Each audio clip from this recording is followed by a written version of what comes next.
प्यारे रामू, कितना वक्त हो गया है तुझे? हमारा कर्ज देगा भी या नहीं? अरे भैया, चुकाने का तेरा मन भी है या नहीं? वो सेठ जी, घर में काफ़ी सारी परेशानियां हैं। मुझे आप थोड़ा वक्त दीजिए, मैं आपके सारे पैसों का इंतजाम कर दूंगा। बहुत हुआ तेरा समय, एक एक करके तूने 1 साल निकाल दी और अब भी बोल रहा है कि मेरे पास पैसे नहीं है। चल ठीक है, मैं तुझे एक और आखिरी मौका देता हूँ। अगर तूने इस हफ्ते को खत्म होने से पहले मेरे पैसे नहीं लौटाए तो मैं तेरा घर भी छीन लूंगा और पूरे गांव में तेरी बेइज्जती भी करूंगा। नहीं सेठ जी, ऐसा मत कहिए।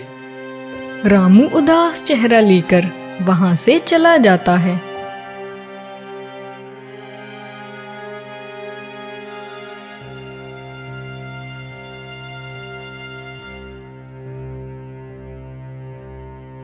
अरे जी, आप आ गए। आप हाथ मुंह धो लीजिए, मैं भी खाना लगाती हूँ।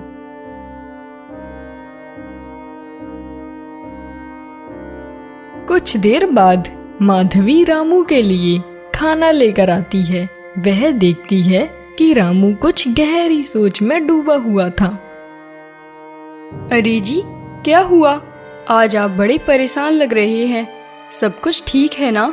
हाँ हाँ माधवी, सब कुछ ठीक है। मैं तो ऐसे ही। चल तू खाना लगा। माधवी रामू की बात समझ नहीं पाती और वो रसोई के तरफ चली जाती है। रामू सुबह से शांत और परेशान बैठा हुआ था। तभी माधवी उसके पास आती है। अरे माधवी, अब मैं तुम्हें क्या ही बताऊं। अगर मैंने इस हफ्ते तक सेठ जी का कर्जा नहीं चुकाया तो वो हमारा घर छीन लेंगे। मुझे तो डर है, यदि ऐसा हुआ तो मैं तुम्हें और अपने दोनों बच्चों को लेकर कहाँ जाऊंगा। ये तो बड़ी ही परेशानी की बात है। हाँ, मैंने कुछ पैसे बचा कर रखे थे, शायद अब वो हमारे काम आ सकते हैं। वैसे वो पैसे मैंने अपने दोनों बच्चों की पढ़ाई के लिए रखे थे, पर जब हमारे पास घर ही नहीं रहेगा तो हम कहाँ रहेंगे। आप वो पैसे ले जाना और सेठ जी को दे देना। ठीक है माधवी, जैसा तुम कहती हो। सभी लोग सो जाते हैं और रामू सोचता है। बड़ी ही परेशानी है इस गांव में। यदि मैं शहर में जाकर रहूं तो मेरी सारी परेशानियां दूर हो जाएंगी। ना बच्चों को पालने की परेशानी और ना ही कर्जे की। रामू माधवी के बचे हुए पैसे चुराने लगता है।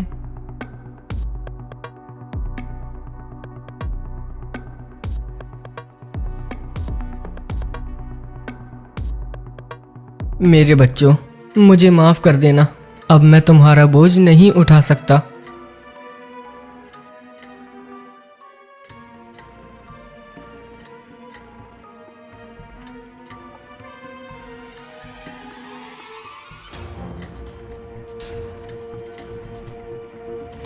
जिसके बाद रामू शहर की ओर चल देता है।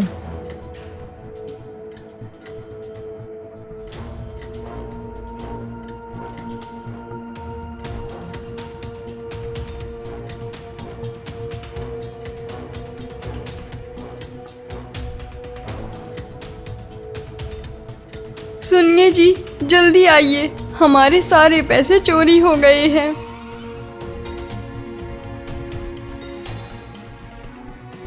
क्या हुआ माँ? क्यों चिल्ला रही हो? हाय राम, मैं तो लुट गई, बर्बाद हो गई। राघव, जल्दी अपने पिताजी को बुला कर ला, हमारे घर चोरी हो गई है। माँ, पिताजी को तो मैं सुबह से ढूंढ रहा हूँ, पर वो मुझे कहीं नहीं मिले। माधवी समझ जाती है कि रामू ही सारा धन लेकर चला गया है और माधवी रोने लगती है। हे भगवान, मेरे सारे पैसे चोरी हो गए जो मैंने अपने बच्चों की पढ़ाई के लिए रखे थे। पता नहीं कौन पापी चुरा कर ले गया। नाश जाए उस पापी का। माधवी बहुत दुखी थी और कुछ दिन बीत जाते हैं। फिर एक दिन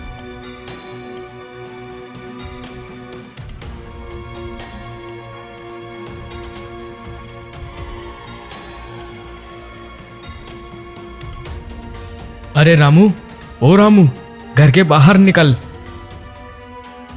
क्या हुआ सेठ जी, आप यहाँ क्यों आए हो? पूछ तो ऐसे रही है जैसे तुझे कुछ पता ही ना हो। कब देगा वो मेरे पैसे, और कहाँ है तेरा पति? पता नहीं सेठ जी, पर मेरे पति इस गांव को छोड़कर चले गए हैं। गांव छोड़कर चला गया? अरे ये नहीं हो सकता। खैर वो चला गया तो क्या हुआ, मुझे तो मेरे पैसों से मतलब है। आज से ये घर मेरा हुआ।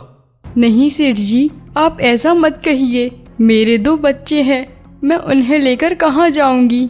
अगर तुझे अपना घर बचाना है तो ला, ये मंगलसूत्र मुझे दे दे। नहीं सेठ जी, मैं आपको ये मंगलसूत्र नहीं दे सकती। ये मेरे पति की आखिरी निशानी है। भला ये मैं आपको कैसे दे दूं? अगर नहीं दे सकती तो ये घर को भी खाली कर दे।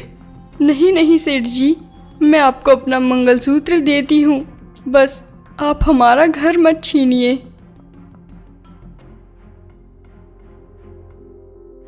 सेठ माधवी का मंगलसूत्र लेकर वहां से चला जाता है। माँ, अब क्या होगा? हमारे पिताजी कब लौट कर आएंगे? बेटा, तू चिंता मत कर। तेरे पिताजी चले गए तो क्या हुआ, तेरी माँ तो है ना। मैं तेरा और तेरी बहन का ख्याल रखूंगी।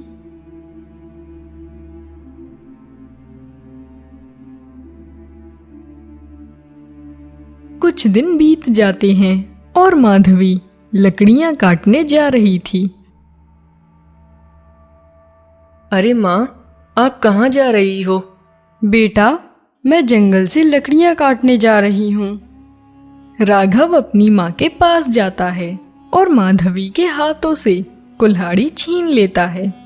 अरे लाल, क्या बात है? ला, मुझे दे कुल्हाड़ी। अरे माँ, पिताजी घर छोड़कर चले गए तो क्या हुआ? मैं तो हूँ ना घर में। आज से घर का खर्चा मैं ही चलाऊंगा। मैं जंगल जाऊंगा और लकड़ियाँ काट कर लाऊंगा, और साथ ही मैं सेठ जी को बेच भी दिया करूंगा। अरे मेरे लाल, तू तो अभी छोटा है, अगर तुझे चोट लग गई तो? नहीं माँ, अब मैं बच्चा नहीं रहा। बोला ना, आज से मैं ही काम करूंगा। इतना कहकर राघव वहां से चला जाता है।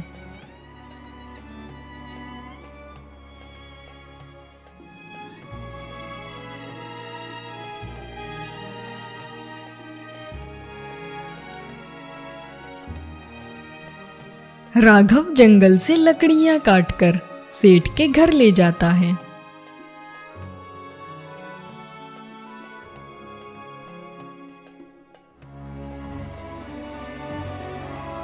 अरे राघव, तुम कब से ये काम करने लगे?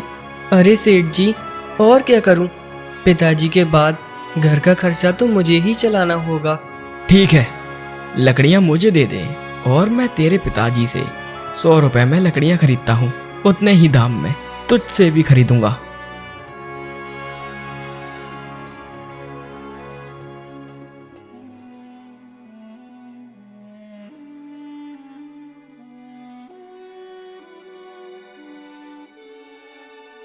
अरे मेरे लाल, तू आ गया। चल, हाथ मुंह धो ले, मैं खाना लगा देती हूँ। देखिए माँ, मुझे 100 रुपए मिले हैं। 100 रुपए लीजिए, इससे राशन खरीद लेना। अरे वाह, मेरा लाल पैसे कमा कर लाया है।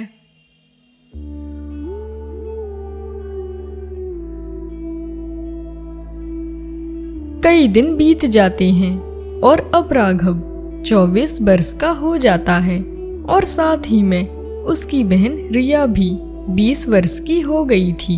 फिर एक दिन,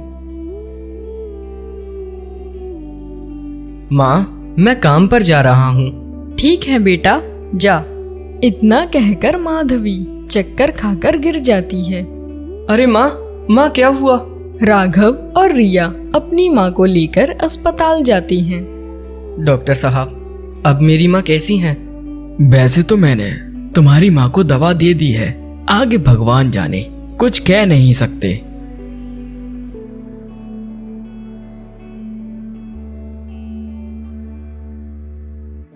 अगले दिन अस्पताल में से राघव की माँ अचानक से गायब हो जाती है।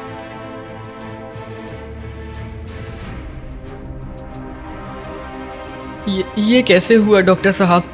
मेरी माँ कहाँ चली गई? देखिए, परेशान मत होइए, आपकी माँ मिल जाएगी। पता नहीं कहाँ चली गई आपकी माँ। अरे तुम कितने लापरवाह हो। मैं तुम्हें 2 दिन देता हूँ। यदि मेरी माँ नहीं मिली ना तो मैं इस हॉस्पिटल पर केस कर दूंगा। हमें माफ कर दीजिए, हम आपकी माँ को ढूंढ लेंगे। क्या हुआ भैया, हमारी माँ मिल गई क्या? नहीं बहन, हमारी माँ नहीं मिली, पर तू चिंता मत कर, हमारी माँ जल्द ही मिल जाएंगी। वह दोनों अपने घर लौट जाते हैं।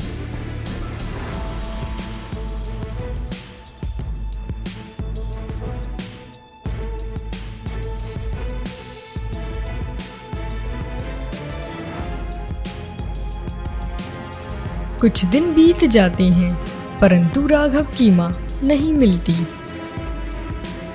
क्या हुआ डॉक्टर साहब, हमारी माँ मिली या नहीं? हमें माफ कर दीजिए, हमें आपकी माँ नहीं मिली। हमने उन्हें हर जगह ढूंढा, परंतु वह नहीं मिली। लगता है आपकी माँ आपको छोड़कर चली गई है। नहीं, ऐसा नहीं हो सकता। भैया देखिए ना, ये डॉक्टर क्या कह रहे हैं। बहन, वो सही कह रहे हैं, अब हमारी माँ कभी नहीं मिलेंगी।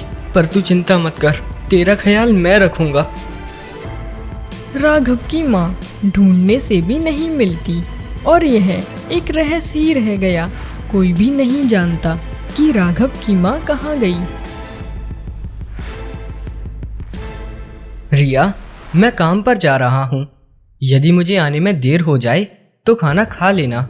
ठीक है भैया, आप जाइए। आपको कितनी भी देर हो जाए, पर मैं आपका इंतजार करूंगी। जिसके बाद राघव वहां से चला जाता है।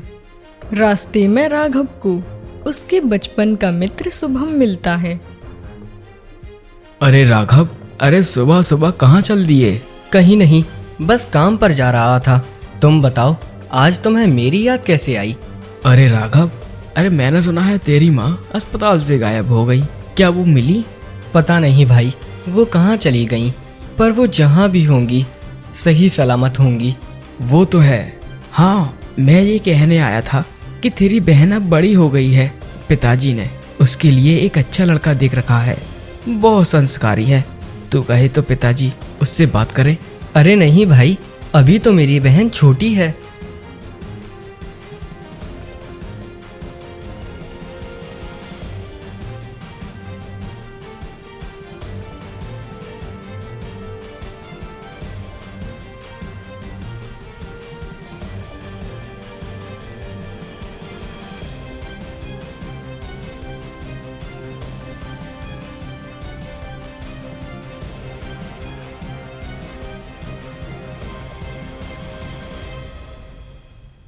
अगले दिन राघव खेतों में काम कर रहा था, तभी उसके काका वहां आते हैं।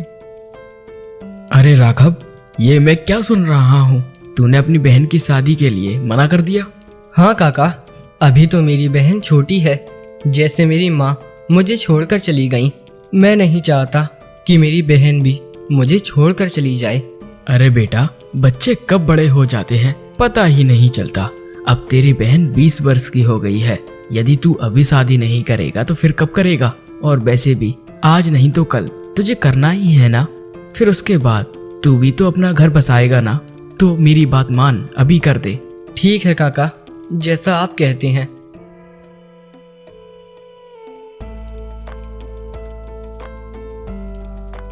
राघव अपने घर चला जाता है और कुछ ही दिनों बाद रिया की शादी तय हो जाती है।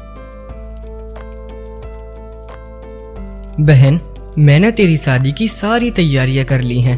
बस अब तेरा विवाह ठीक से हो जाए। भैया, मैं आपको छोड़कर कैसे जा सकती हूँ? आप अकेले पड़ जाओगे। हाँ बहन, मैं भी तेरे बिना नहीं रह सकता। जी करता है तुझे हमेशा के लिए अपने पास ही रख लूं। अगले दिन रिया की शादी होने वाली थी।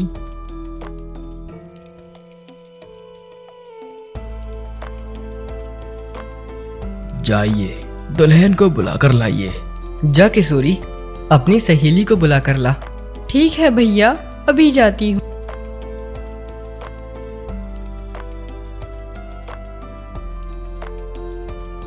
किशोरी रिया को बुलाने जाती है, पर उसे रिया कहीं नहीं मिलती और वह वापस राघव के पास आती है।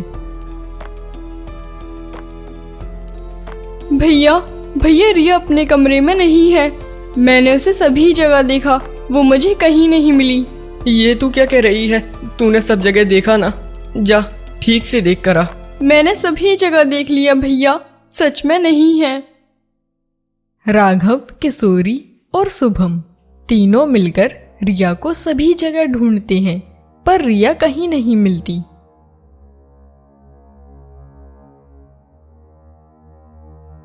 मुझे माफ कर दो, मैं माफी चाहता हूँ। मुझे नहीं पता कि मेरी बहन कहाँ गई, परंतु अब ये शादी नहीं हो सकती क्योंकि दुल्हन नहीं मिल रही है। अरे, अगर हमारी बेइज्जती ही करवानी थी तो अपनी बहन की शादी हमारे बेटे से क्यों करने की सोची? चलो जी, ये तो गवार लोग हैं। रिया की शादी टूट जाती है और रिया कहीं नहीं मिलती। कई दिन बीत जाते हैं और अब राघव अकेला पड़ चुका था।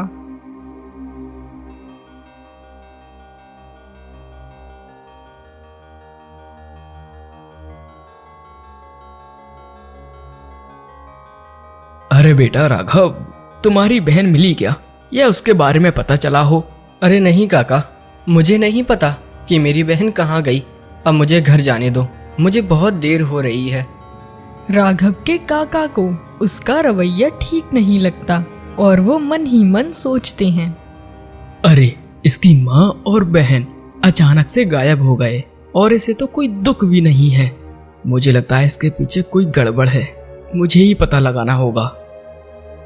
काका राघव के पीछे पीछे उसके घर चले जाते हैं। अरे बहन, तूने खाना खाया या नहीं? और माँ, आपने खाना खा लिया ना? राघव के काका उसे छुपकर देखते हैं कि राघव जमीन की ओर इशारा करके बातें कर रहा था और काका घर के अंदर जाते हैं। अरे राघव, तुझे क्या हुआ है? मुझे सच सच बता, तूने क्या किया है बे? अरे काका, तुम यहाँ क्या कर रहे हो? तूने क्या किया है अपनी माँ और बहन के साथ? देख, सच सच बता दे, वरना मैं पुलिस को बुलाता हूँ। हाँ, मैंने ही मारा है अपनी बहन और माँ को। क्या करता? पिताजी तो सोते वक्त मुझे छोड़कर चले गए। अब मैं इन दोनों को कैसे जाने देता? डॉक्टर ने कहा अब तुम्हारी माँ नहीं बच सकती, तो मैंने अपनी माँ को मारकर अपने ही घर में दफन कर दिया। और मेरी बहन शादी के बाद मुझे छोड़कर चली जाती तो मैंने उसे भी मारकर घर में ही दफन कर दिया। अब देखो, दोनों हमेशा के लिए मेरे ही साथ रहेंगी। अरे नालायक, ये तूने क्या किया? वो तेरी माँ और बहन थी, तूने उन्हें ही मार दिया। काका, मैं अपने घर वालों से बहुत प्रेम करता था। जैसे मेरे पिताजी मुझे छोड़कर चले गए, मुझे डर था अगर मेरी माँ और बहन मुझे छोड़कर चले गईं तो, इसीलिए अब देखिए वो मेरे साथ हैं। ये तूने ठीक नहीं किया, तेरे कर्मों की सजा देखना तुझे जरूर मिलेगी। राघव के काका पुलिस को बुलाते हैं और राघव को उसके कर्मों का दंड मिल जाता है। अगर कहानी पसंद आई हो तो वीडियो को लाइक करें और ऐसी ही कहानी और देखने के लिए हमारे चैनल को सब्सक्राइब करें।